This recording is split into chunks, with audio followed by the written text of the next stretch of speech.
Sebelum meninggal, suamiku membuat sebuah video tanpa sepengetahuanku.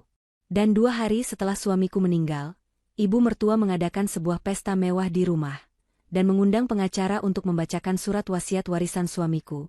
Lalu dia berbisik padaku, "Kamu hanya punya waktu 12 jam. Kemasi barang-barang rongsokanmu. Besok pagi aku tidak mau bangun melihat wajahmu lagi." Tapi tiba-tiba pria pengacara itu berdiri dan berkata, "Tunggu, masih ada satu hal lagi yang harus kalian tahu." Dan saat sebuah rekaman video diputar, seketika seluruh ruangan terdiam. Karena ternyata isi video itu adalah... Sebelum ceritanya dimulai, silahkan tulis di kolom komentar dari daerah mana saja teman-teman yang menonton cerita ini. Jangan lupa like dan subscribe agar channel ini bisa semakin berkembang dan bisa mempersembahkan cerita yang lebih menarik lagi. Suasana di dalam kamar utama itu terasa begitu dingin dan hampa. Rina duduk termenung di tepi ranjang yang spray putihnya masih menyisakan aroma tubuh mendiang suaminya, Adam. Baru 2 hari yang lalu, tubuh kaku Adam diangkat dari ranjang ini untuk dimakamkan. Namun hari ini ingar-bingar suara musik dan gelak tawa justru terdengar membahana dari lantai bawah rumah mewah mereka. Rina meremas jemarinya yang gemetar. Ia menatap pantulan dirinya di cermin rias yang besar. Wanita berhijab itu tampak begitu rapuh dengan wajah pucat dan mata yang bengkak, karena terlalu banyak menangis. Tidak ada bedak atau perhiasan yang menempel di tubuhnya, hanya gamis berwarna gelap yang sederhana sebagai tanda duka yang mendalam. Namun, duka itu sepertinya hanya milik Rina seorang. Di lantai bawah, kenyataan yang terjadi sungguh bertolak belakang dengan apa yang dirasakan Rina. Ibu Maya, ibu mertuanya, justru mengadakan sebuah pesta besar-besaran. Pesta itu diberi tajuk doa bersama, namun pelaksanaannya lebih mirip perayaan kemewahan. Rina menarik napas panjang, mencoba menguatkan hatinya sebelum melangkah keluar kamar. Ia tahu ia tidak bisa terus bersembunyi di dalam kamar, karena Ibu Maya sudah 3 kali menyuruh pelayan untuk memanggilnya turun. Dengan langkah berat, Rina menuruni tangga melingkar yang megah itu. Matanya menyapu pemandangan di ruang tengah yang sangat luas. Lampu kristal gantung yang besar menyala terang benderang, memantulkan cahaya pada perhiasan-perhiasan mahal yang dikenakan oleh para tamu undangan. Ibu Maya berdiri di tengah kerumunan teman-teman sosialitanya. Wanita parubaya itu mengenakan pakaian sutra yang sangat mencolok dengan kalung emas besar melingkar di lehernya. Wajahnya dipoles riasan tebal, menyembunyikan kerutan penuaan dengan sempurna. Tidak ada sedikit pun guratan kesedihan di wajah itu. Ia tertawa lebar saat seorang temannya membisikkan sesuatu, sebuah tawa yang terdengar sangat menyakitkan di telinga Rina. Di sudut lain, Ferry, adik ipar Rina, terlihat sedang sibuk memamerkan kunci mobil sedan mewah milik Adam kepada teman-temannya yang datang. Mereka tertawa-tawa sambil menikmati hidangan mahal yang tersaji di meja prasmanan. Hati Rina terasa perih, seolah diiris sembilu melihat betapa cepatnya mereka melupakan Adam. Rina baru saja menapakkan kaki di lantai dasar ketika Ibu Maya menyadari kehadirannya. Senyum di wajah Ibu Maya seketika lenyap, berganti dengan tatapan tajam yang merendahkan.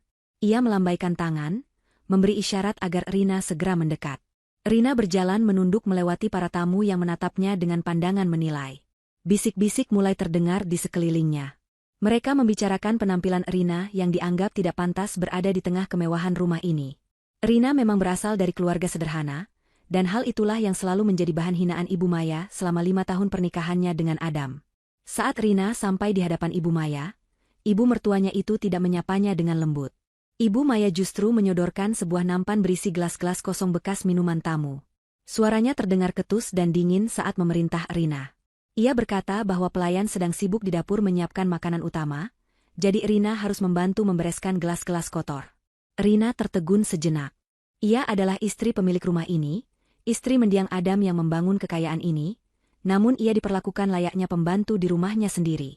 Namun, Rina tidak ingin membuat keributan. Ia tidak ingin arwah suaminya tidak tenang melihat pertengkaran di rumah. Dengan patuh, Rina menerima nampan itu. Rina mulai berkeliling mengambil gelas-gelas kotor dari meja tamu.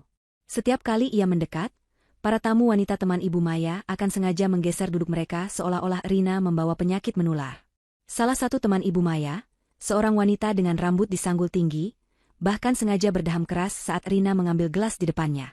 Wanita itu berkata dengan suara yang cukup lantang agar didengar orang lain, menyindir tentang nasib menantu yang sebentar lagi akan menjadi gelandangan karena suaminya sudah tiada. Rina mendengar semua itu dengan jelas. Ia menggigit bibir bawahnya, menahan air mata yang mendesak ingin keluar. Ia harus kuat. Adam selalu berpesan padanya untuk menjadi wanita yang tegar, apapun yang terjadi. Di tengah kesibukannya melayani tamu, mata Rina menangkap sosok yang asing.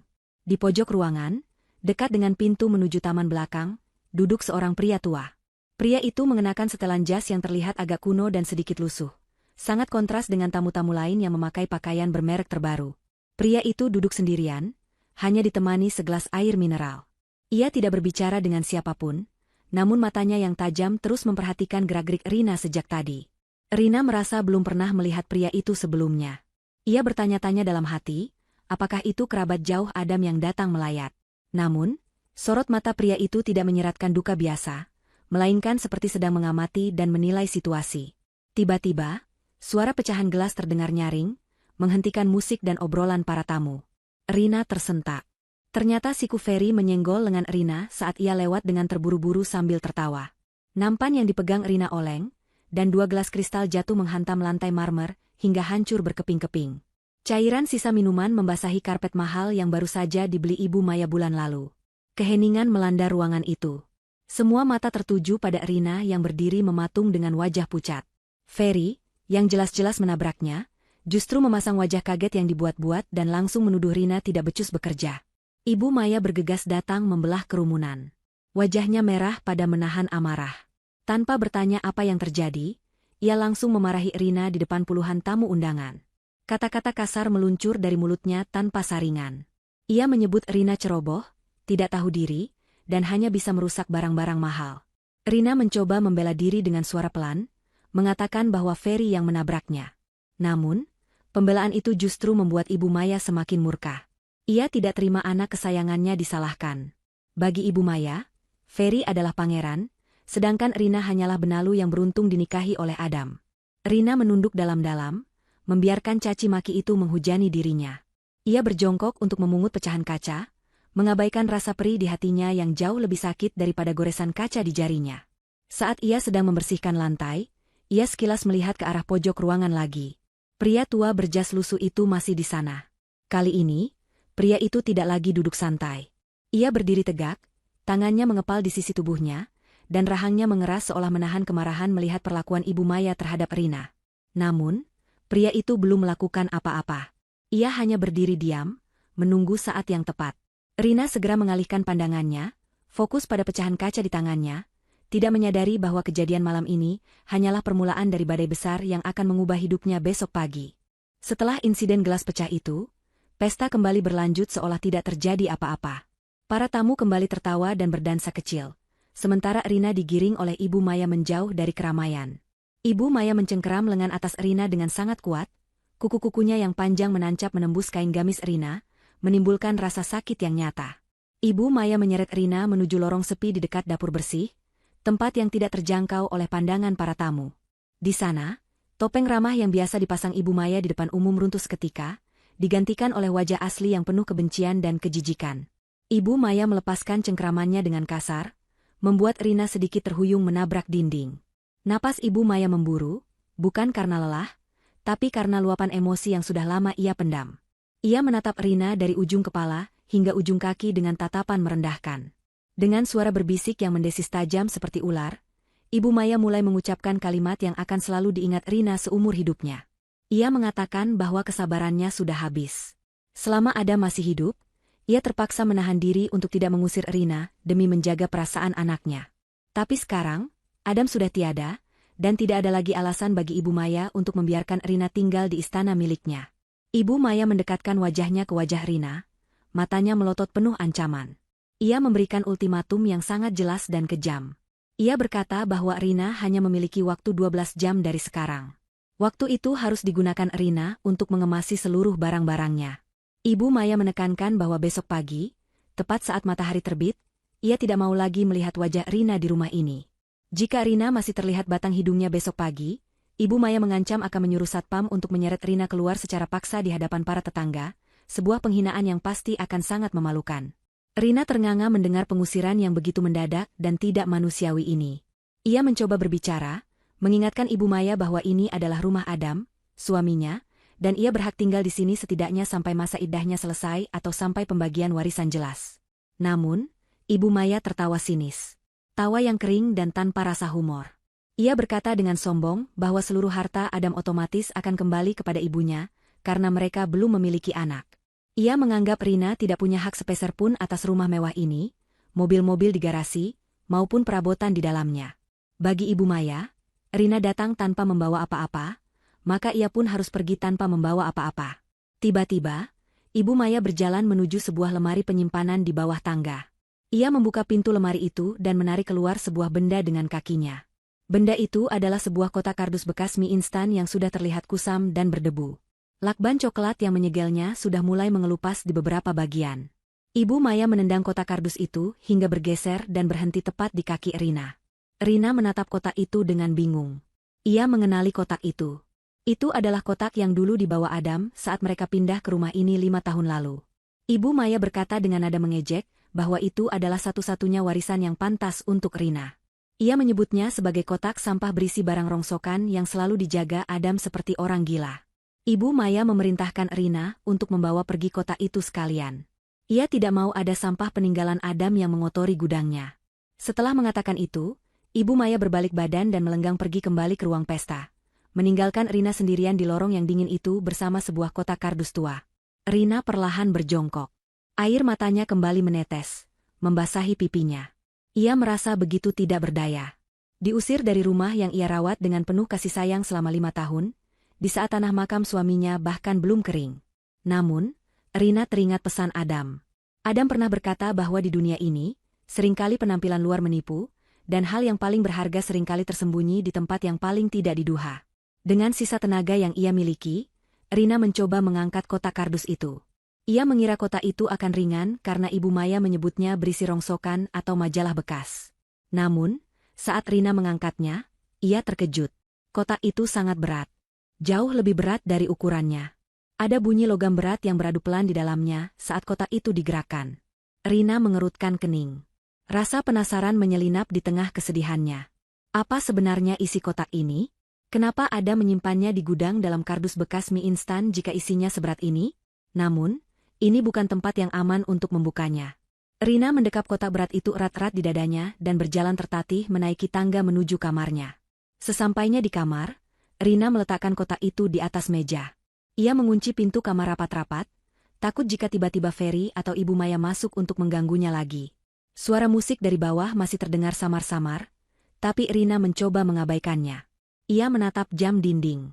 Waktu 12 jam yang diberikan Ibu Maya sudah mulai berjalan. Ia harus segera berkemas. Rina mengeluarkan koper besarnya dan mulai memasukkan baju-bajunya. Ia hanya mengambil pakaian-pakaian sederhana miliknya, tidak menyentuh satupun perhiasan atau tas bermerek yang pernah dibelikan Adam, karena ia tahu Ibu Maya pasti akan mempermasalahkannya jika ia membawanya.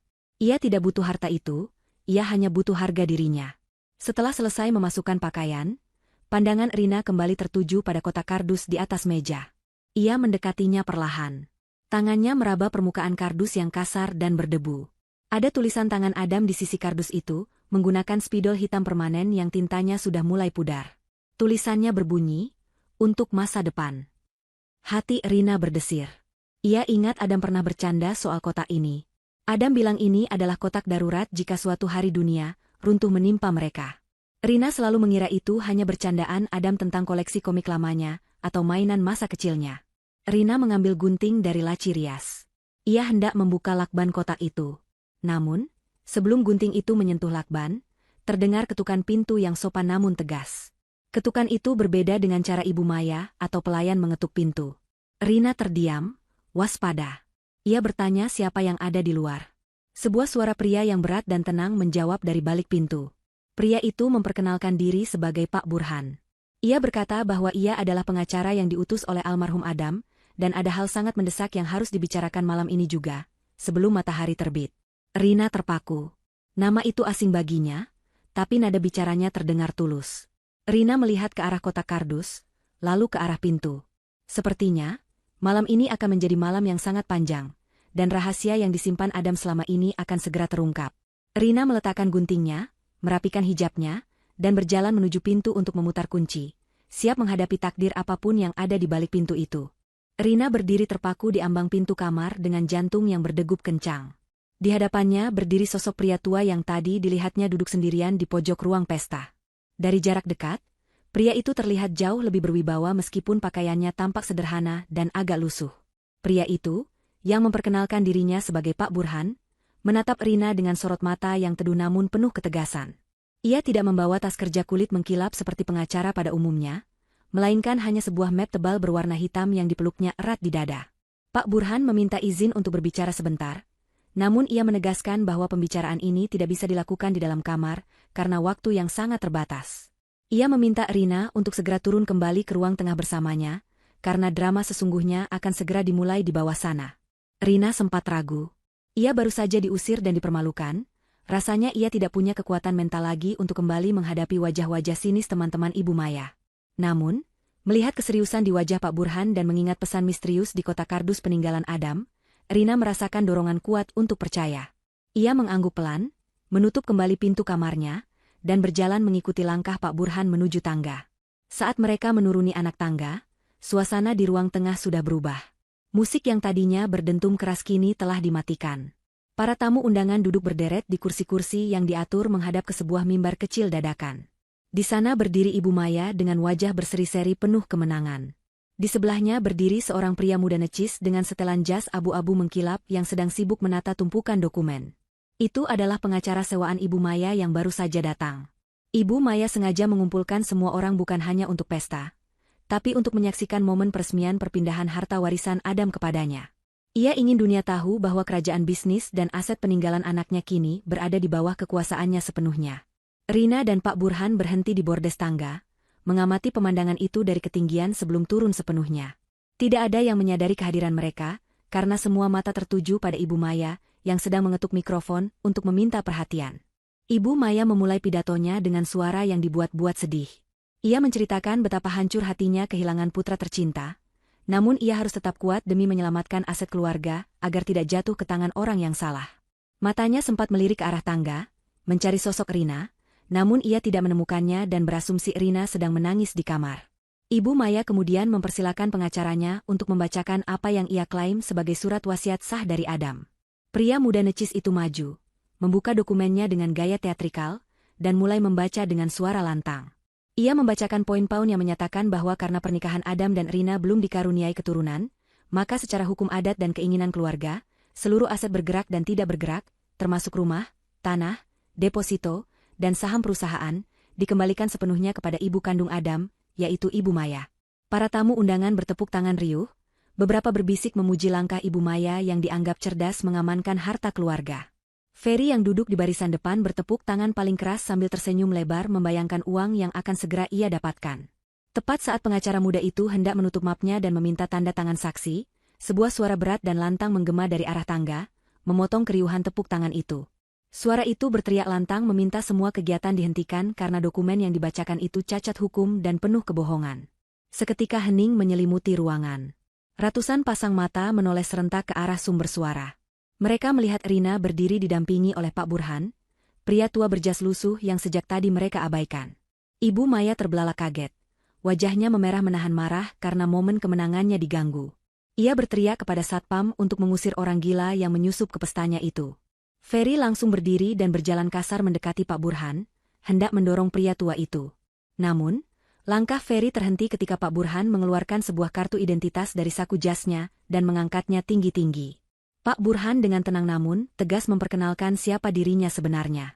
Ia bukan gelandangan atau tamu tak diundang. Ia adalah Burhan Shah Putra, pendiri firma hukum terbesar di ibu kota, firma hukum yang menangani kasus-kasus konglomerat besar. Nama itu seketika membuat beberapa tamu undangan yang mengerti dunia bisnis tersentak kaget. Mereka mulai berbisik-bisik panik. Bagaimana mungkin pengacara sekelas Burhan Shah Putra, yang bayarannya miliaran rupiah, mau datang ke rumah ini dengan penampilan seperti itu? Pengacara muda sewaan Ibu Maya yang tadinya sombong kini wajahnya pucat pasi, tangannya gemetar memegang dokumen. Ia jelas tahu siapa Burhan Shah Putra, senior yang sangat ditakuti di dunia hukum karena integritasnya yang tanpa kompromi. Pak Burhan berjalan membelah kerumunan tamu yang otomatis menyisih memberinya jalan. Aura kewibawaannya begitu kuat, hingga membuat Ibu Maya pun terdiam kaku di atas mimbar. Pak Burhan naik ke mimbar dan mengambil alih mikrofon dari tangan Ibu Maya yang gemetar. Ia menatap tajam ke arah Ibu Maya, lalu beralih ke pengacara muda di sebelahnya. Dengan suara dingin, Pak Burhan mengatakan bahwa surat wasiat yang baru saja dibacakan itu adalah palsu karena dibuat di bawah tekanan dan tanpa sepengetahuan almarhum Adam semasa hidup. Ia menjelaskan bahwa Adam sudah mengantisipasi hari ini akan datang. Sebulan sebelum meninggal, Adam datang menemui Pak Burhan secara rahasia untuk menyusun wasiat yang sebenarnya. Wasiat ini dilindungi oleh enkripsi digital dan terdaftar resmi di Pusat Data Kementerian Hukum, sehingga tidak ada satu orang pun yang bisa memalsukan atau mengubah isinya, bahkan Ibu Maya sekalipun. Pak Burhan menepuk map hitam tebal yang dibawanya. Ia berkata bahwa di dalam map ini tersimpan salinan fisik dari kehendak terakhir Adam yang sah dan mengikat secara hukum. Ibu Maya yang mulai panik mencoba membela diri. Ia berteriak histeris menuduh Pak Burhan bersekongkol dengan Rina untuk menipunya. Ia menuduh Rina telah membayar orang tua ini untuk berakting. Ibu Maya berusaha memprovokasi tamu-tamu agar tidak percaya. Ia mengatakan mustahil anaknya menyewa pengacara mahal tanpa sepengetahuannya, karena ia memegang kendali atas semua rekening Adam. Namun, Pak Burhan hanya tersenyum tipis mendengar tuduhan itu. Ia berkata bahwa Adam adalah pria yang jauh lebih cerdas dari yang ibunya duga. Adam tidak menggunakan uang yang diketahui ibunya, melainkan menggunakan aset pribadinya yang selama ini disembunyikan dengan rapi. Pak Burhan kemudian meminta Tanto, kepala keamanan, untuk menurunkan layar proyektor besar yang biasa digunakan Ferry untuk menonton film. Pak Burhan berkata bahwa sebelum ia membacakan dokumen hukum yang membosankan, Adam meninggalkan sebuah video pesan terakhir yang wajib ditonton oleh semua orang yang hadir di ruangan ini, terutama Ibu Maya. Rina berdiri di samping mimbar, tangannya saling meremas dingin. Ia tidak tahu menahu soal video ini. Adam tidak pernah cerita bahwa ia merekam sesuatu. Hatinya berdebar antara takut dan rindu ingin melihat wajah suaminya lagi. Tanto dengan sigap menurunkan layar putih besar di belakang mimbar. Ruangan menjadi gelap saat lampu-lampu kristal dimatikan satu persatu, menyisakan cahaya proyektor yang menyorot terang ke layar putih. Suasana yang tadinya penuh pesta pora kini berubah menjadi tegang dan mencekam seperti ruang sidang pengadilan. Ibu Maya mundur beberapa langkah, kakinya lemas, ia jatuh terduduk di kursi yang ditarikan oleh Ferry. Firasat buruk mulai merayapi hati Ibu Maya. Ia merasa kendali yang selama ini ia pegang teguh perlahan mulai lepas dari genggamannya. Pak Burhan menancapkan sebuah flash disk ke laptop yang terhubung ke proyektor, lalu menekan tombol putar. Layar proyektor berkedip sebentar sebelum menampilkan gambar yang sangat jernih. Sosok Adam muncul di sana, duduk di kursi kerjanya di ruang baca yang terletak di lantai 2 rumah ini. Ia mengenakan kemeja biru muda favoritnya, terlihat segar dan sehat, jauh berbeda dengan kondisi terakhirnya saat sakit parah.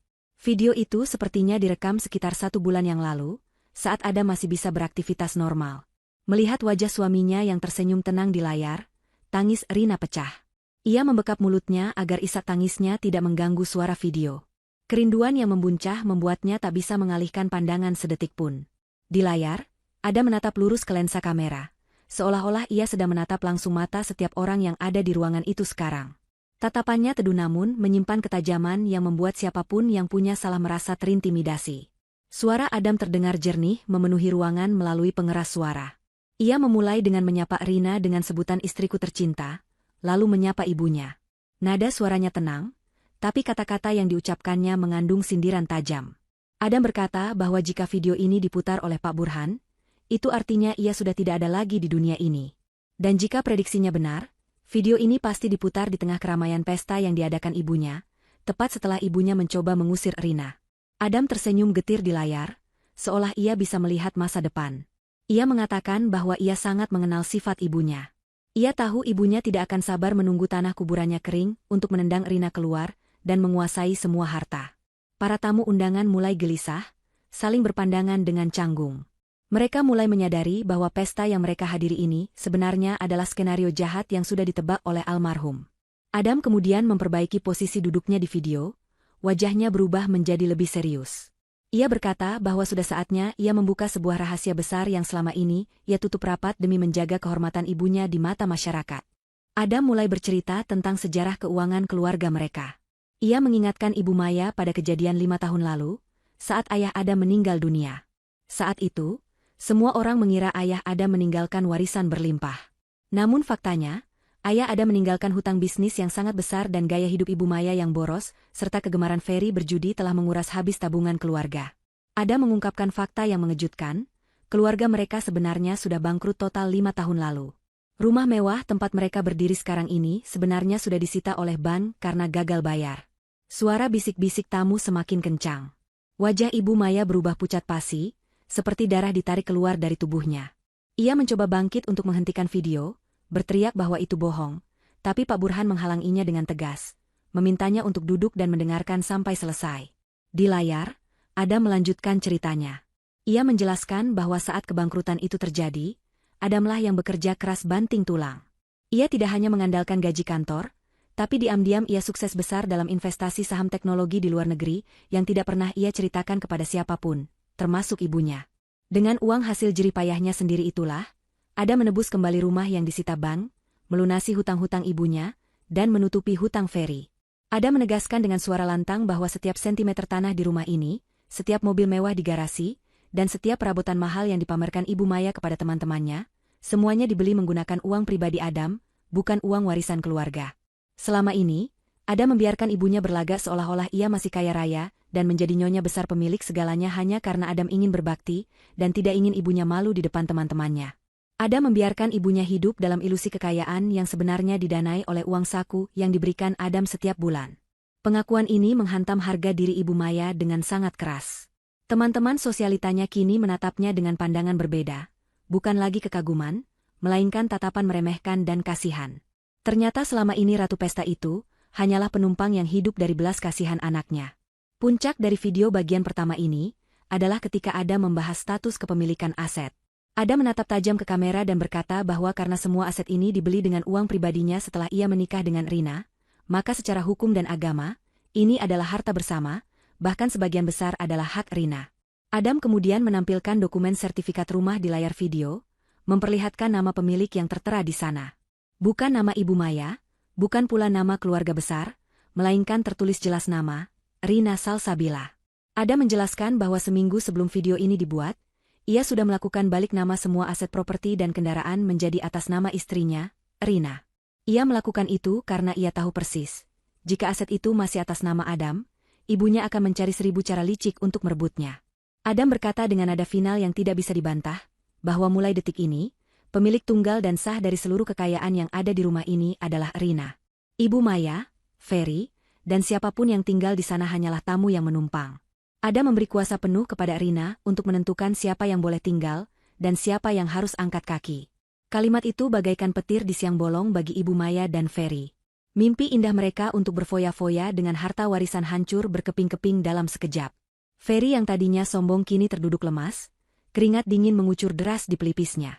Ia membayangkan hutang-hutangnya yang menumpuk dan penagih hutang yang akan datang mengejarnya jika ia tidak punya uang. Rina yang berdiri di samping layar menatap wajah Adam di video dengan air mata yang terus mengalir. Namun kali ini bukan air mata kesedihan semata, melainkan air mata haru. Ia tidak menyangka Adam begitu mencintainya dan melindunginya sedemikian rupa. Selama ini ia diam saat dihina miskin oleh Ibu Maya, padahal suaminya telah menjadikannya wanita terkaya di ruangan itu tanpa ia sadari. Adam di layar menutup bagian pertama videonya dengan sebuah senyuman misterius. Ia berkata bahwa kejutan belum selesai. Masih ada satu hal lagi yang harus dibahas, yaitu tentang kotak kardus tua di gudang yang pasti sudah dibuang atau dihina oleh ibunya. Adam meminta Rina untuk membawa kotak itu ke depan sekarang juga, karena isi kotak itu akan membungkam kesombongan siapapun yang pernah merendahkan istrinya. Video berhenti sejenak, menunggu instruksi selanjutnya. Semua mata kini beralih menatap Rina dan kotak kardus dekil yang diletakkan Pak Burhan di atas meja mimbar. Suasana di ruang tengah rumah mewah itu kini berubah drastis menjadi lautan keheningan yang mencekam. Tidak ada lagi suara denting gelas atau tawa renyah para sosialita yang sebelumnya memenuhi udara. Semua mata tertuju pada satu objek yang tergeletak di atas meja mimbar, sebuah objek yang sangat kontras dengan kemewahan interior ruangan itu. Objek itu adalah sebuah kotak kardus bekas mie instan yang kusam, berdebu, dan dilakban dengan asal-asalan. Kotak yang beberapa jam lalu ditendang dengan hina oleh Ibu Maya dan disebut sebagai sampah rongsokan. Kini, kotak itu menjadi pusat perhatian, seolah-olah ia adalah peti harta karun yang baru saja diangkat dari dasar laut. Rina berdiri di samping kotak itu, tangannya sedikit gemetar saat menyentuh permukaan kardus yang kasar. Ia bisa merasakan tatapan tajam Ibu Maya yang seolah ingin menelannya hidup-hidup. Namun kehadiran Pak Burhan di sebelahnya memberikan rasa aman yang aneh. Di layar proyektor, video Adam masih menjeda, menunggu perintah selanjutnya, seakan arwah Adam sendiri sedang mengawasi jalannya peristiwa ini dari alam baka. Pak Burhan memberi isyarat kepada Rina untuk membuka kotak itu. Pria tua itu menyerahkan sebuah pisau kecil pemotong kertas yang ia ambil dari saku jasnya. Rina menarik napas panjang, mencoba menenangkan detak jantungnya yang berpacu cepat. Ia mulai mengiris lakban coklat yang menyegel kotak itu. Suara irisan lakban terdengar begitu nyaring di ruangan yang sunyi senyap itu. Setiap gerakan tangan Rina diikuti oleh ratusan pasang mata yang penasaran. Ibu Maya, yang duduk lemas di kursinya, mendengus pelan dengan nada meremehkan. Ia bergumam cukup keras bahwa Rina hanya membuang-buang waktu semua orang dengan membuka sampah masa lalu Adam. Bagi Ibu Maya, isi kotak itu pasti hanyalah tumpukan komik bekas atau mainan murahan yang dulu sering dikoleksi Adam saat remaja, benda-benda yang menurutnya tidak memiliki nilai jual sama sekali. Ferry pun ikut mencibir, mencoba menutupi kegugupannya dengan tawanya yang sumbang, mengatakan bahwa mungkin isinya hanya baju-baju bekas yang bau apek. Namun, ketika Rina membuka tutup kardus itu, aroma kertas tua memang menyeruak keluar, tapi bukan bau apek yang mengganggu. Rina menyisihkan tumpukan koran bekas yang diletakkan di bagian paling atas sebagai pelindung. Tangannya menyentuh sesuatu yang dingin, keras, dan berat. Rina mengangkat benda pertama dari dalam kotak itu. Cahaya lampu proyektor yang terang menyorot benda di tangan Rina, memantulkan kilau keemasan yang menyilaukan mata. Seketika itu juga, terdengar suara tarikan napas kaget dari para tamu undangan secara bersamaan. Benda yang dipegang Rina bukanlah mainan atau besi tua, melainkan sebuah batangan emas murni seberat 1 kilogram. Kilau emas itu begitu murni dan menggoda, mematahkan segala ejekan yang tadi dilontarkan oleh Ibu Maya dan Ferry. Rina sendiri ternganga tak percaya. Ia kembali merogoh ke dalam kotak dan mengeluarkan batangan emas kedua, ketiga, hingga kelima. Total ada 5 batangan emas murni yang ia jejerkan di atas meja mimbar. Belum cukup sampai di situ, Rina melihat sebuah map plastik di dasar kotak. Ia membukanya dengan tangan gemetar. Di dalamnya terdapat lembaran-lembaran sertifikat asli rumah mewah yang mereka tempati saat ini, surat-surat kepemilikan tanah di beberapa lokasi strategis di pusat kota, serta BPKB dari mobil-mobil mewah yang terparkir di garasi. Semua dokumen itu tertulis jelas atas nama Adam Pratama, yang menurut video sebelumnya, kini telah dihibahkan sepenuhnya kepada Rina. Ternyata, selama ini dokumen asli yang dicari-cari oleh Ibu Maya di berangkas ruang kerja, Adam tidak ada di sana, karena Adam telah menyembunyikannya di tempat yang paling tidak mungkin disentuh ibunya, di dalam kardus sampah di gudang yang kotor.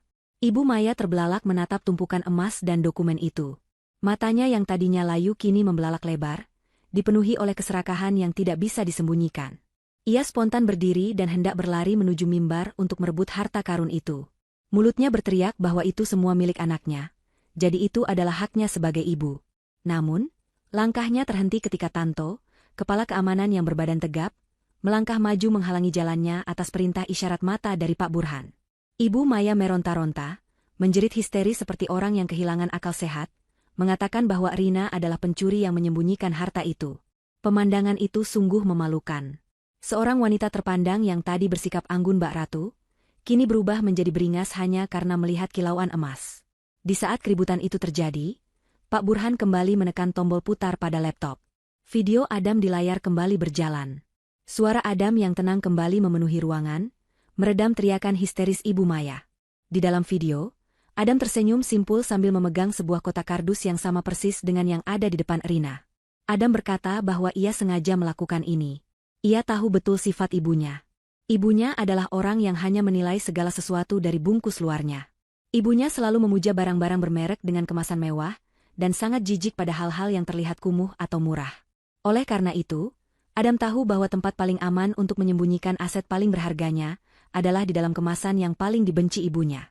Kardus mie instan bekas itu adalah simbol dari penilaian dangkal ibunya selama ini. Adam melanjutkan penjelasannya dengan nada yang lebih emosional. Ia berkata bahwa Rina mirip dengan kotak kardus itu di mata ibunya. Rina selalu dipandang sebelah mata, dihina karena penampilannya yang sederhana, dianggap tidak berharga, dan diperlakukan seperti sampah yang harus dibuang. Padahal, di dalam kesederhanaan Rina, terdapat hati yang tulus dan kesetiaan yang nilainya jauh lebih mahal daripada emas batangan manapun. Adam ingin memberi pelajaran terakhir kepada ibunya bahwa jangan pernah menilai buku dari sampulnya, dan jangan pernah menilai manusia dari pakaiannya. Emas di dalam kardus itu adalah pesan simbolis bahwa nilai sejati seringkali tersembunyi di balik hal-hal yang dianggap remeh oleh orang-orang sombong. Mendengar ucapan suaminya di video, air mata Rina kembali tumpah. Ia mengelus permukaan batangan emas itu, bukan karena ia silau akan nilainya, tapi karena ia merasakan betapa dalamnya pemikiran Adam dalam melindunginya. Adam bahkan memikirkan cara untuk memukul balik kesombongan ibunya, bahkan setelah ia meninggal dunia.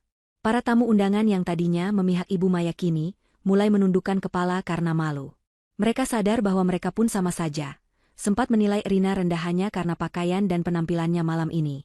Kini, wanita sederhana yang berdiri di mimbar itu adalah wanita terkaya di antara mereka semua, pemilik sah dari aset bernilai miliaran rupiah yang terhampar di meja. Ibu Maya yang tertahan oleh Tanto akhirnya menyerah dan kembali duduk dengan napas terengah-engah. Ia menatap nanar ke arah emas dan sertifikat itu. Rencana indahnya untuk menguasai harta Adam dan mengusir Rina malam ini hancur total. Ia tidak hanya kehilangan harta, tapi juga kehilangan muka di depan seluruh teman sosialitanya. Namun, ia mencoba menghibur dirinya sendiri dalam hati. Setidaknya, ia masih ibu kandung Adam. Rina tidak mungkin tega membiarkannya terlantar. Ia masih bisa memanipulasi Rina nanti dengan alasan hubungan darah.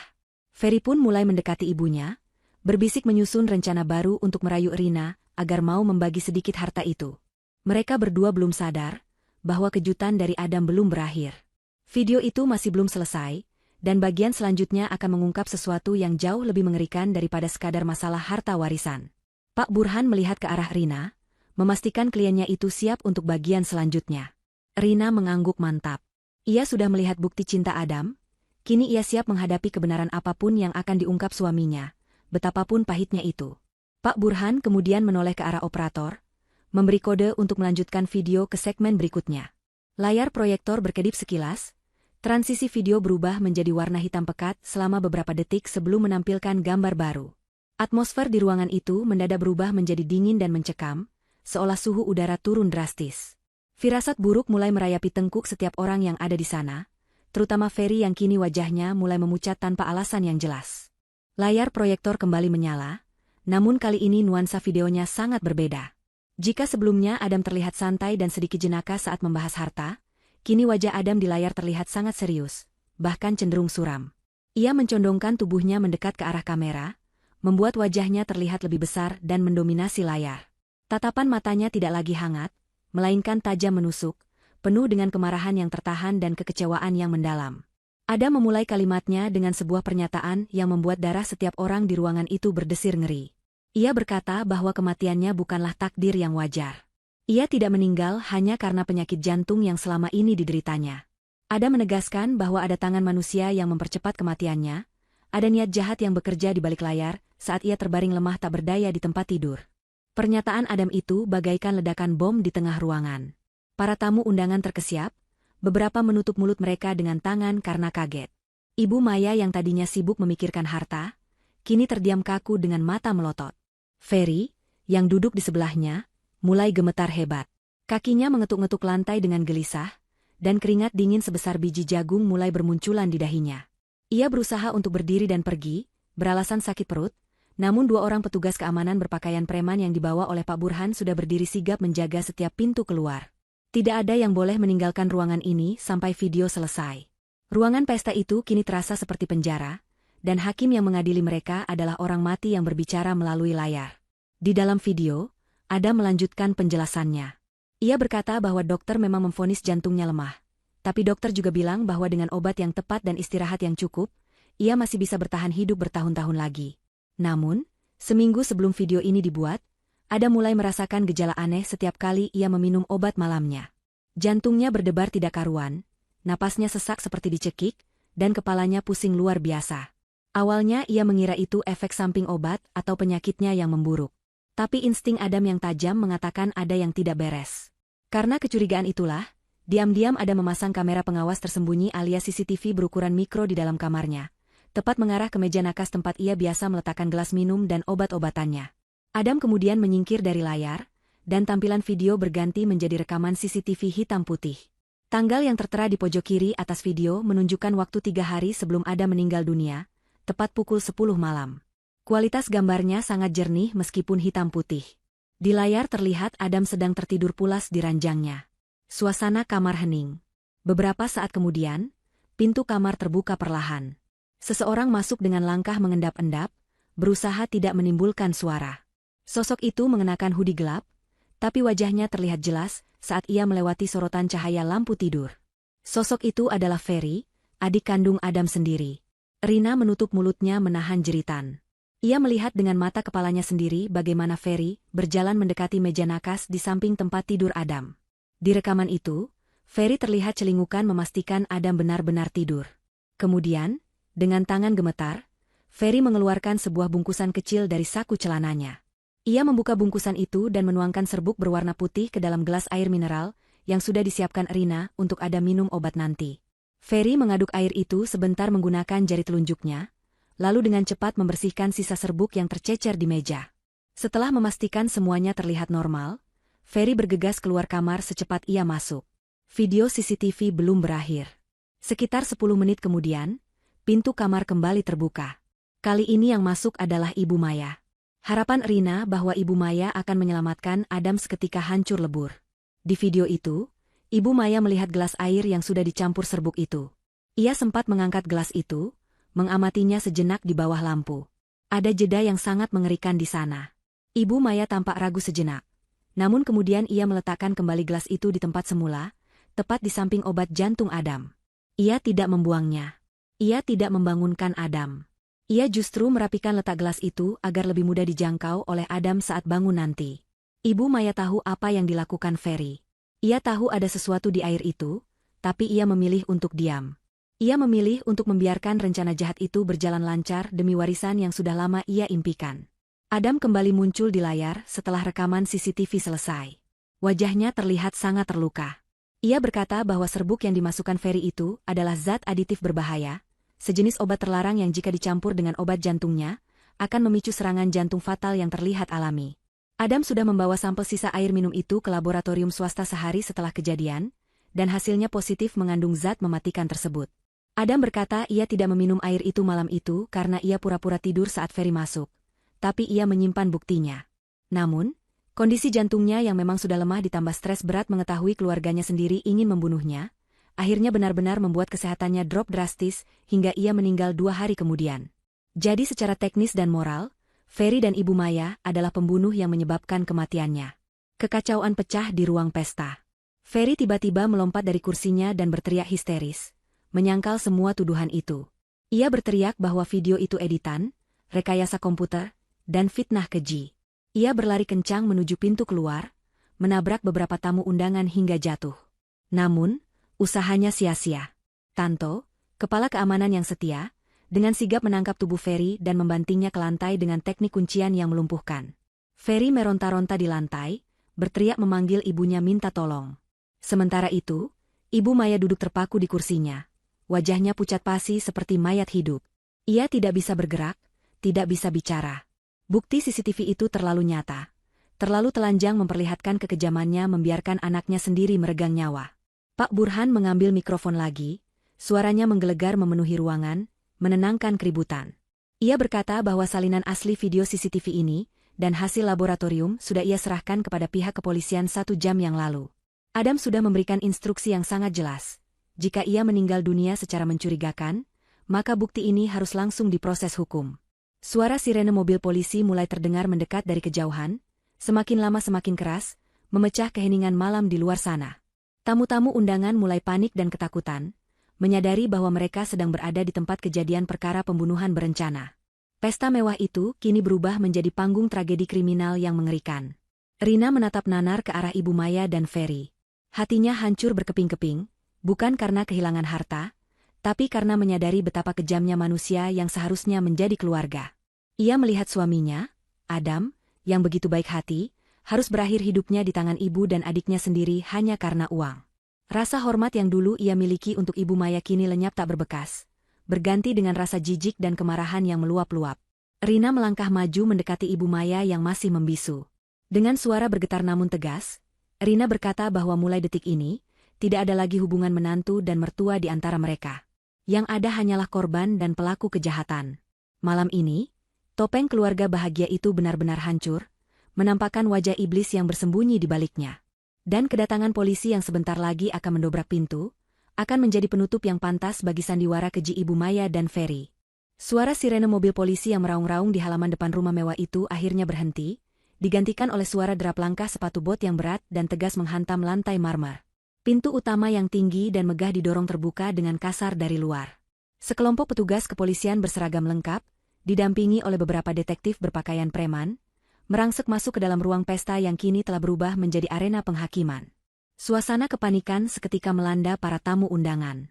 Jeritan-jeritan kecil terdengar dari para ibu-ibu sosialita yang ketakutan. Mereka yang tadinya duduk manis menikmati drama keluarga kini berhamburan menepi ke dinding, berusaha menjauhkan diri dari pusaran masalah, takut jika mereka akan ikut terseret ke dalam kasus hukum yang memalukan ini. Cahaya lampu senter polisi menyapu ruangan yang remang-remang, menambah dramatis suasana malam itu. Di tengah ruangan, Ferry masih meronta-ronta di lantai dalam kuncian Tanto, kepala keamanan rumah yang bertubuh kekar. Wajah Ferry yang biasanya licin dan sombong kini berlumuran keringat dingin dan debu lantai. Matanya liar mencari celah untuk kabur. Namun kekuatan Tanto jauh di atasnya. Saat melihat polisi mendekat dengan borgol di tangan, pertahanan mental Ferry runtuh seketika. Ia menyadari bahwa hidupnya sebagai pemuda kaya yang bebas dan manja akan segera berakhir di balik jeruji besi. Ketakutan akan penjara membuatnya kehilangan akal sehat. Ia mulai berteriak histeris, bukan lagi menyangkal perbuatannya, melainkan mencari kambing hitam untuk menyelamatkan dirinya sendiri. Dan orang pertama yang ia korbankan adalah orang yang melahirkannya. Ferry menjerit dengan suara parau sambil menunjuk-nunjuk ke arah ibunya yang duduk terpaku di kursi. Ia berteriak kepada polisi bahwa ia tidak melakukan semua ini sendirian. Ia meraung mengatakan bahwa semua ide gila ini berasal dari Ibu Maya. Menurut pengakuan Ferry yang diteriakkan di depan umum, ibunyalah yang pertama kali mengusulkan untuk melenyapkan Adam. Ferry membeberkan bahwa ibunya terus-menerus mendesaknya setiap hari, mengatakan bahwa jika Adam tidak segera mati, maka mereka semua akan diusir dari rumah dan hidup melarat, karena Adam berencana memotong semua akses keuangan mereka. Ferry mengaku bahwa ia hanya menuruti perintah ibunya karena takut dan tertekan. Ia hanyalah anak yang berbakti yang terjebak dalam ambisi jahat ibunya sendiri. Mendengar tuduhan anak kandungnya sendiri, Ibu Maya yang tadinya diam membatu seolah tersengat listrik. Ia bangkit berdiri dengan tubuh gemetar hebat. Wajahnya merah padam, campuran antara rasa malu yang luar biasa dan kemarahan yang meledak-ledak. Ia tidak terima disalahkan, apalagi dituduh sebagai dalang pembunuhan di depan teman-teman sosialitanya yang selama ini memujanya. Ibu Maya berjalan terhuyung mendekati Ferry, yang sedang ditarik berdiri oleh polisi. Tanpa peringatan, tangan Ibu Maya melayang menampar pipi Ferry dengan sangat keras. Suara tamparan itu menggema di seluruh ruangan, membungkam bisik-bisik para tamu. Ibu Maya berteriak memaki Ferry sebagai anak tidak tahu diuntung. Ia menyangkal semua tuduhan itu, mengatakan bahwa Ferry berbohong demi meringankan hukumannya sendiri. Pertengkaran antara ibu dan anak itu menjadi tontonan yang sangat menyedihkan sekaligus menjijikkan. Mereka saling membuka aib satu sama lain tanpa rasa malu. Ferry, yang pipinya memerah akibat tamparan ibunya, membalas dengan membeberkan rahasia lain yang lebih kelam. Ia berteriak bahwa hutang-hutang besar yang melilitnya bukan hanya karena gaya hidupnya sendiri, tapi juga untuk menutupi hutang arisan berlian ibunya yang bodong. Ferry mengatakan bahwa ibunyalah yang menyuruhnya mencari obat terlarang itu dari kenalannya di dunia malam. Ia bahkan menyebutkan secara detail bagaimana Ibu Maya tersenyum lega saat tahu kondisi Adam memburuk setelah meminum obat itu. Setiap kalimat yang keluar dari mulut Ferry, bagaikan paku yang menancap di peti mati reputasi Ibu Maya. Polisi yang bertugas tidak membiarkan drama itu berlangsung terlalu lama. Komandan polisi memberi isyarat kepada anak buahnya untuk segera mengamankan tersangka. Ferry, yang masih terus berteriak memaki ibunya, diseret paksa keluar ruangan menuju mobil patroli. Borgol besi mengunci kedua tangannya di belakang punggung, membatasi geraknya. Saat melewati Rina yang berdiri diam di samping mimbar, Ferry sempat menatap kakak iparnya itu dengan tatapan memohon. Ia merengek meminta Rina untuk mencabut laporan, berjanji akan memberikan apa saja asalkan ia tidak dipenjara. Namun, Rina hanya menatapnya dengan pandangan dingin dan kosong. Tidak ada lagi rasa kasihan di hati Rina untuk pembunuh suaminya. Rina memalingkan wajah, membiarkan Ferry dibawa pergi menembus malam yang gelap. Kini giliran Ibu Maya yang berhadapan dengan hukum. Meskipun di rekaman CCTV ia tidak terlihat melakukan aksi peracunan secara langsung, namun tindakan pembiaran yang dilakukannya, serta kesaksian Ferry yang memberatkannya, sudah cukup menjadi alasan bagi polisi untuk membawanya ke kantor guna pemeriksaan lebih lanjut. Seorang polisi wanita mendekati Ibu Maya dengan sopan namun tegas, memintanya untuk ikut ke kantor polisi guna memberikan keterangan. Ibu Maya menepis tangan polisi wanita itu. Ia berusaha mempertahankan sisa-sisa harga dirinya. Ia merapikan gaun sutranya yang kusut dan mengangkat dagunya tinggi-tinggi, mencoba terlihat berwibawa meski matanya basah oleh air mata ketakutan. Ia menoleh ke arah teman-temannya, berharap ada yang membelanya. Namun, harapan itu sia-sia. Teman-teman sosialitanya yang dulu selalu memuji dan menjilatnya, kini memalingkan muka, pura-pura sibuk dengan tas atau telepon genggam mereka. Tidak ada satupun yang mau membela seorang ibu yang tega membiarkan anaknya mati demi harta. Rina menyaksikan semua kehancuran itu dengan hati yang berkecamuk. Ia melihat wanita yang selama 5 tahun ini ia panggil, ibu, dengan penuh hormat, kini terlihat begitu kerdil dan menyedihkan. Wanita yang selalu menghina asal-usul Rina yang miskin, ternyata memiliki jiwa yang jauh lebih miskin dan kotor. Rina menyadari bahwa kemewahan yang selama ini diagung-agungkan oleh Ibu Maya hanyalah topeng rapuh, yang menutupi kebusukan moral yang parah. Saat Ibu Maya digiring berjalan melewati Rina, langkahnya terhenti sejenak. Ibu Maya menatap Rina, mulutnya bergerak-gerak ingin mengucapkan sesuatu. Mungkin permintaan maaf atau mungkin makian terakhir. Namun, kata-kata itu tertahan di tenggorokan. Tatapan mata Rina yang tajam dan penuh wibawa membuatnya ciut. Untuk pertama kalinya dalam hidupnya, Ibu Maya merasa kalah telak di hadapan menantu yang selalu ia remehkan. Pak Burhan, yang berdiri tenang di samping Rina, memberikan anggukan hormat kepada komandan polisi. Ia menyerahkan flash disk berisi bukti rekaman asli dan dokumen hasil laboratorium kepada polisi sebagai barang bukti yang sah. Pak Burhan memastikan bahwa proses hukum akan berjalan transparan dan tanpa intervensi. Setelah polisi membawa Ibu Maya keluar, meskipun statusnya masih sebagai saksi terperiksa namun dengan potensi besar menjadi tersangka, suasana di ruangan itu perlahan mulai tenang, meski ketegangan masih terasa kental di udara. Para tamu undangan masih terpaku di tempatnya, terlalu syok untuk beranjak pulang. Mereka merasa seperti baru saja menonton film thriller yang menjadi kenyataan di depan mata kepala mereka sendiri. Rina menarik napas panjang, mencoba mengisi paru-parunya dengan udara yang terasa sedikit lebih bersih setelah kepergian Ferry dan Ibu Maya. Beban berat yang selama ini menindih dadanya perlahan terangkat, namun digantikan oleh rasa lelah yang luar biasa. Ia menatap foto besar Adam yang terpajang di dekat mimbar. Dalam hati, ia berbisik kepada suaminya bahwa keadilan mulai ditegakkan. Pengkhianatan ibu dan anak yang selama ini menjadi duri dalam daging kehidupan Adam akhirnya terungkap dan hancur lebur. Malam ini, rumah mewah itu menjadi saksi bisu runtuhnya sebuah kesombongan dan terungkapnya sebuah kejahatan keluarga yang mengerikan. Rina tahu, hidupnya tidak akan pernah sama lagi setelah malam ini, namun setidaknya, ia berdiri di atas kebenaran. Sepeninggal mobil polisi yang membawa Ferry dan Ibu Maya, keheningan yang canggung menyelimuti ruang tengah kediaman mewah itu. Para tamu undangan, yang terdiri dari kolega bisnis dan sosialita, tampak gelisah. Beberapa mulai berbisik-bisik, menggunjingkan betapa tragisnya nasib keluarga terpandang ini. Namun, belum ada yang berani melangkah keluar pintu, karena Pak Burhan kembali naik ke atas mimbar. Pengacara senior itu mengetuk mikrofon pelan, suaranya yang berat kembali menarik perhatian semua orang. Ia mengumumkan bahwa acara pembacaan wasiat belum selesai sepenuhnya. Masih ada satu poin penting terakhir dari almarhum Adam yang menyangkut nasib rumah besar tempat mereka berdiri saat ini. Mendengar hal itu, rasa penasaran kembali menahan langkah para tamu. Mereka ingin tahu akhir dari drama warisan ini. Pak Burhan membuka halaman terakhir dari map hitam yang dipegangnya. Ia membetulkan letak kacamatanya dan mulai membaca dengan intonasi yang jelas. Dalam wasiatnya, Adam menuliskan bahwa ia menyadari rumah mewah ini dibangun di atas pondasi ambisi dan keserakahan ibunya di masa lalu. Meskipun Adam telah membelinya kembali dengan uang halal hasil keringatnya sendiri, namun dinding-dinding rumah ini telah menyerap terlalu banyak kenangan buruk, pertengkaran, dan kepalsuan. Adam tidak ingin istri tercintanya, Rina, menghabiskan sisa hidupnya terkurung dalam istana emas yang dingin dan penuh memori menyakitkan tentang perlakuan buruk keluarganya. Oleh karena itu, Adam telah membuat keputusan yang sangat radikal mengenai status kepemilikan dan fungsi bangunan megah ini.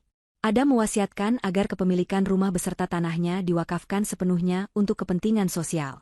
Mulai esok hari, rumah ini akan dialihfungsikan menjadi sebuah panti asuhan yatim piatu yang akan dikelola oleh sebuah yayasan profesional.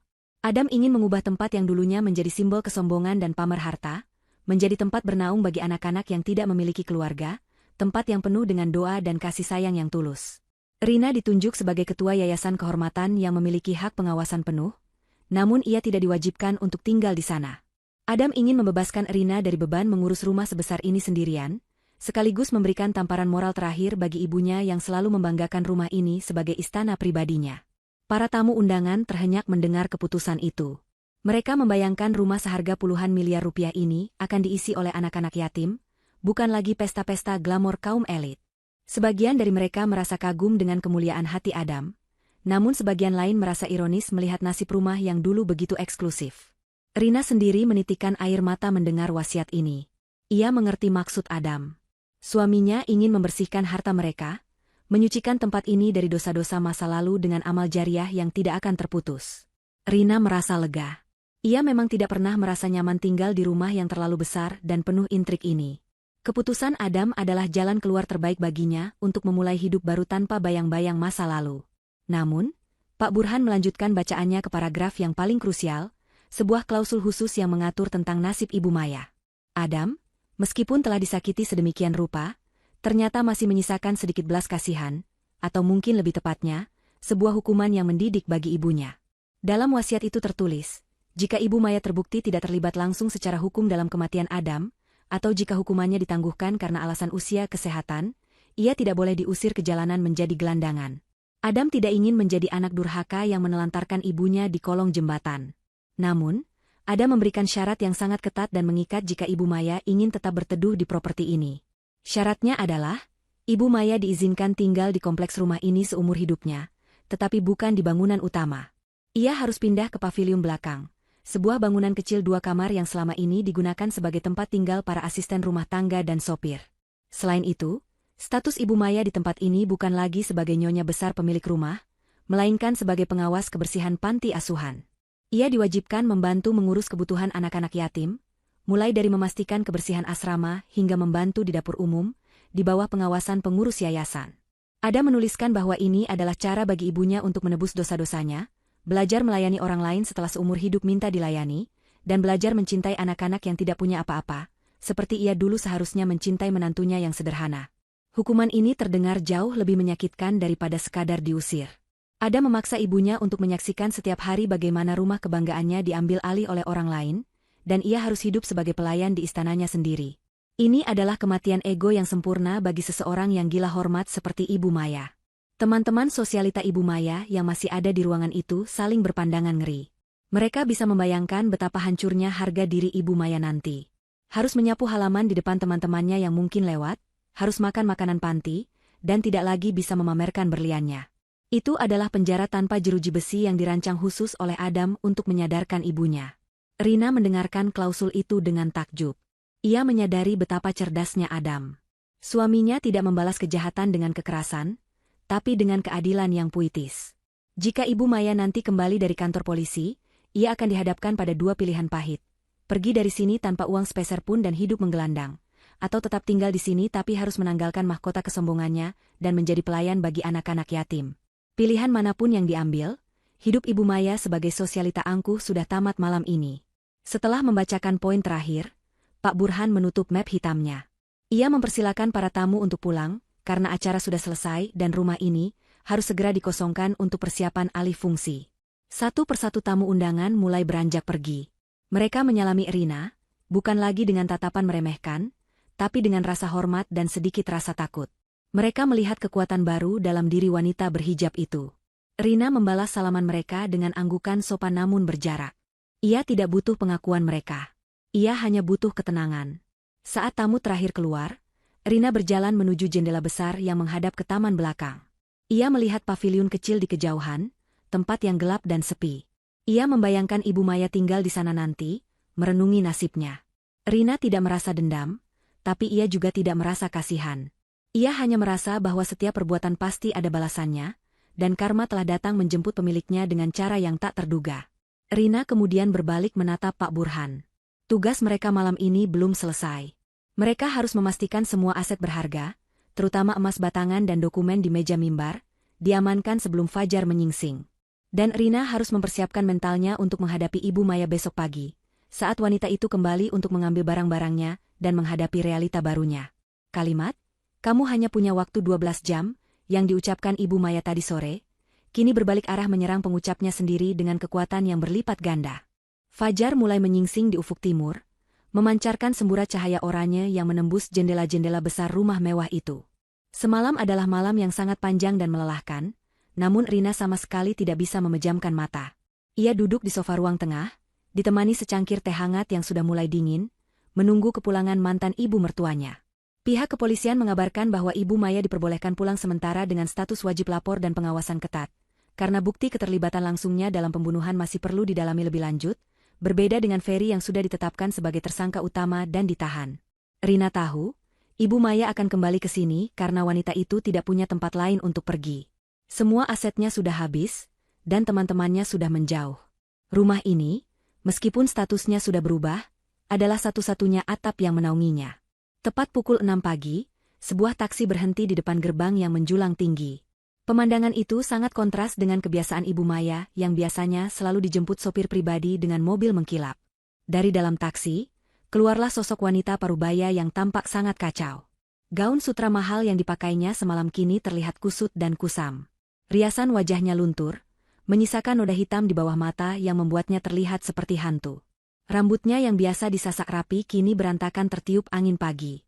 Ibu Maya berjalan gontai memasuki halaman rumah dengan langkah berat. Tidak ada lagi keangkuhan dalam cara berjalannya, yang ada hanyalah keletihan dan ketakutan akan masa depan. Saat Ibu Maya membuka pintu utama, ia terkejut melihat Rina sudah berdiri di sana, menunggunya dengan tangan terlipat di dada. Di belakang Rina, berdiri Pak Burhan dan Tanto, dua sosok yang kini memegang kendali atas aturan di rumah ini. Ibu Maya mencoba menegakkan kepalanya, berusaha memanggil sisa-sisa wibawanya sebagai nyonya besar. Ia hendak berjalan melewati Rina menuju tangga, berniat langsung masuk ke kamar utamanya yang mewah untuk beristirahat dan menenangkan diri. Ia berpikir bahwa setelah drama semalam, ia bisa bernegosiasi ulang atau setidaknya istirahat dulu sebelum memikirkan langkah selanjutnya. Namun, langkah kakinya terhenti ketika Rina merentangkan tangan, menghalangi jalannya menuju tangga utama. Rina menatap mata Ibu Maya lekat-lekat. Dengan suara yang tenang namun menusuk, Rina mengingatkan Ibu Maya pada ucapannya sendiri kemarin sore. Rina berkata bahwa waktu 12 jam yang diberikan Ibu Maya kepadanya untuk angkat kaki sudah habis. Namun, nasib berkata lain. Roda kehidupan telah berputar 180 derajat. Kini, giliran Rina yang memberikan aturan main. Rina menegaskan bahwa sesuai wasiat Adam yang sah, Ibu Maya dilarang keras menginjakan kaki di bangunan utama rumah ini, apalagi tidur di kamar utama. Bangunan induk ini mulai hari ini disterilkan untuk persiapan renovasi menjadi asrama panti asuhan. Tempat bagi Ibu Maya bukan lagi di sini, melainkan di paviliun belakang, tempat yang dulu sering Ibu Maya sebut sebagai kandang tikus yang hanya pantas untuk pelayan. Ibu Maya membelalakan matanya, tidak percaya Rina benar-benar tega melakukan hal itu padanya. Ia mulai berteriak, memaki Rina sebagai menantu durhaka yang tidak punya hati nurani. Ia mengungkit-ungkit bahwa ia adalah ibu kandung Adam, nenek dari cucu-cucu yang tidak pernah lahir. Ia berdalih bahwa ia butuh kenyamanan karena usianya sudah tua. Namun, Rina tidak goyah sedikitpun. Rina menjawab dengan dingin bahwa justru, karena menghormati Adamlah ia tidak membiarkan Ibu Maya menggelandang di jalanan. Paviliun belakang masih sangat layak huni, ada kasur, ada kamar mandi, dan ada atap. Itu jauh lebih baik daripada sel penjara yang kini dihuni oleh Ferry. Rina memberikan pilihan terakhir. Terima tinggal di paviliun dan ikuti aturan yayasan, atau silakan angkat kaki dari gerbang sekarang juga tanpa membawa apa-apa. Mendengar nama Ferry dan penjara disebut, nyali Ibu Maya langsung ciut. Ia sadar ia tidak punya uang sepeser pun di dompetnya. Kartu kreditnya pasti sudah diblokir, dan ia tidak punya aset untuk dijual. Jika ia keluar dari gerbang ini, ia benar-benar akan menjadi gelandangan. Dengan menahan tangis kehinaan, Ibu Maya akhirnya mengangguk lemah. Ia kalah. Ia menyerah. Ia kemudian hendak berjalan naik ke kamarnya untuk mengambil barang-barang pribadinya, perhiasan, dan koleksi tas mahalnya. Tapi sekali lagi, Pak Burhan berdeham keras dan menghentikan langkahnya. Pengacara itu menjelaskan bahwa semua barang yang ada di dalam rumah ini, termasuk tas bermerek, perhiasan, dan baju-baju desainer yang dibeli menggunakan uang Adam, kini telah menjadi aset yayasan yang akan dilelang untuk dana operasional panti asuhan. Ibu Maya menjerit histeris. Ia merasa dirampok di siang bolong. Ia menangis meraung-raung di lantai, memohon agar diizinkan membawa setidaknya satu tas Hermes kesayangannya atau satu set berliannya. Itu adalah harta terakhirnya, identitasnya sebagai sosialita. Namun Pak Burhan menggeleng tegas. Hukum adalah hukum. Barang-barang itu dibeli dengan uang yang digelapkan dari perusahaan Adam. Jadi itu adalah barang bukti dan aset curian yang sudah dikembalikan. Rina kemudian menyodorkan sebuah tas belanja besar berbahan kain ramah lingkungan. Ia berkata kepada Ibu Maya bahwa ia hanya boleh mengambil pakaian sehari-hari yang sederhana, perlengkapan mandi, dan barang-barang pribadi yang tidak bernilai jual tinggi. Ibu Maya diberi waktu 1 jam untuk mengemasi barang-barang itu di bawah pengawasan Tanto, agar tidak ada barang berharga yang diselundupkan. Pemandangan selanjutnya sungguh menyedihkan sekaligus menjadi pelajaran berharga bagi siapapun yang melihatnya. Ibu Maya, sang ratu pesta, tertatih-tatih naik ke kamarnya diikuti oleh satpam. Di dalam kamar yang luas itu, ia harus memilah baju-bajunya. Ia menangis saat harus meninggalkan gaun-gaun malamnya yang indah, dan hanya bisa memasukkan kaos serta celana bahan biasa ke dalam tas kain. Ia harus melepas jam tangan mewah di pergelangan tangannya dan menyerahkannya kepada Tanto. Ia harus meletakkan kembali kotak perhiasannya ke dalam brankas. Dalam waktu 1 jam, seluruh kemewahan yang melekat di tubuhnya dilucuti habis, menyisakan seorang wanita tua biasa yang rapuh dan miskin. Setelah tas kain itu penuh, Ibu Maya digiring keluar dari bangunan utama. Ia berjalan melewati ruang tengah yang kini mulai didatangi oleh orang-orang dari yayasan yang sedang mengukur ruangan. Ia berjalan keluar menuju halaman belakang, melewati taman yang indah, menuju sebuah bangunan kecil terpisah di pojok lahan. Paviliun itu catnya sudah agak kusam, jendelanya kecil, dan hanya memiliki teras sempit. Dulu, Ibu Maya bahkan enggan melirik tempat ini karena dianggap kotor. Sekarang, tempat ini adalah satu-satunya dunianya.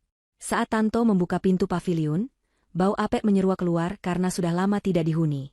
Di dalamnya hanya ada tempat tidur besi tua dengan kasur busa tipis, sebuah lemari kayu kecil, dan kipas angin berdebu.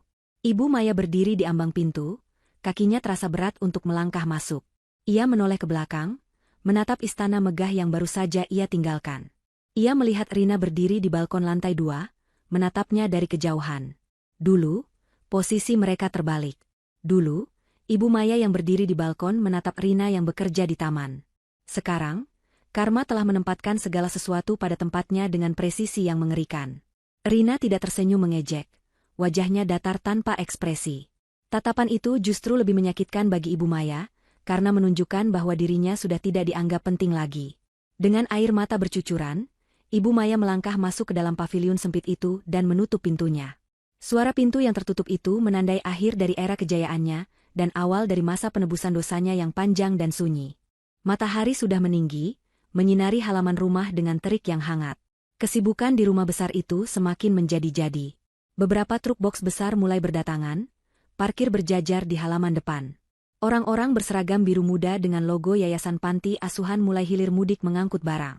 Mereka memindahkan perabotan mewah yang tidak ramah anak untuk dibawa ke balai lelang, dan menggantinya dengan ranjang-ranjang susun serta meja belajar. Rumah yang dulunya dingin dan kaku itu, kini mulai terasa hidup dengan energi baru. Rina mengamati semua kesibukan itu dari teras depan. Hatinya terasa lega. Beban berat amanah dari Adam satu persatu mulai tertunaikan. Ia merasa seolah-olah Adam tersenyum padanya dari suatu tempat. Bangga melihat rumah ini akhirnya memiliki tujuan yang mulia. Di paviliun belakang, Ibu Maya sudah mulai menjalani hukuman sosialnya. Salah satu pengurus yayasan yang tegas sudah memberinya sapu lidi dan serok sampah. Ibu Maya, dengan mengenakan daster rumahan yang sederhana, terlihat sedang menyapu halaman belakang dengan gerakan kaku dan canggung. Sesekali ia berhenti untuk menyeka keringat dan menangis. Namun ia tidak berani membantah karena pengurus yayasan sudah memperingatkan bahwa jika ia malas, jatah makannya akan dikurangi. Pemandangan mantan sosialita yang kini menyapu guguran daun kering itu, menjadi simbol keadilan yang sangat kuat. Rina melihatnya sekilas, namun ia tidak berniat untuk mendekat atau mengejek. Hukuman terbesar bagi Ibu Maya bukanlah kemiskinan, melainkan hilangnya harga diri dan kenyataan bahwa ia harus melayani orang lain seumur hidupnya. Sementara itu, urusan hukum dengan Ferry juga sudah dipastikan berjalan lancar. Pak Burhan baru saja mendapat telepon dari kantor polisi bahwa bukti-bukti yang ada sangat kuat. Ferry terancam hukuman penjara minimal 20 tahun karena percobaan pembunuhan berencana dan penyalahgunaan obat terlarang. Pemuda manja yang tidak pernah susah itu, kini harus belajar kerasnya kehidupan di balik jeruji besi, tanpa ada ibu yang bisa melindunginya atau uang yang bisa menyuap sipir. Keluarga yang dibangun di atas pondasi keserakahan itu telah runtuh total, rata dengan tanah, menyisakan puing-puing penyesalan bagi para pelakunya. Rina kembali masuk ke dalam rumah untuk mengambil barang terakhirnya. Ia hanya membawa satu koper sedang yang berisi pakaian dan barang-barang pribadinya yang penuh kenangan dengan Adam, seperti album foto dan buku harian. Ia tidak membawa satupun perhiasan atau uang tunai hasil penjualan aset, karena semua uang itu sudah ia alokasikan ke rekening yayasan sesuai wasiat. Rina ingin keluar dari rumah ini sebersih saat ia masuk dulu. Ia ingin memulai hidup baru dengan tangannya sendiri, tanpa bayang-bayang harta masa lalu yang kelam. Saat ia menyeret kopernya menuju pintu utama, Pak Burhan sudah menunggunya di dekat mobil sedan hitam yang mesinnya sudah menyala.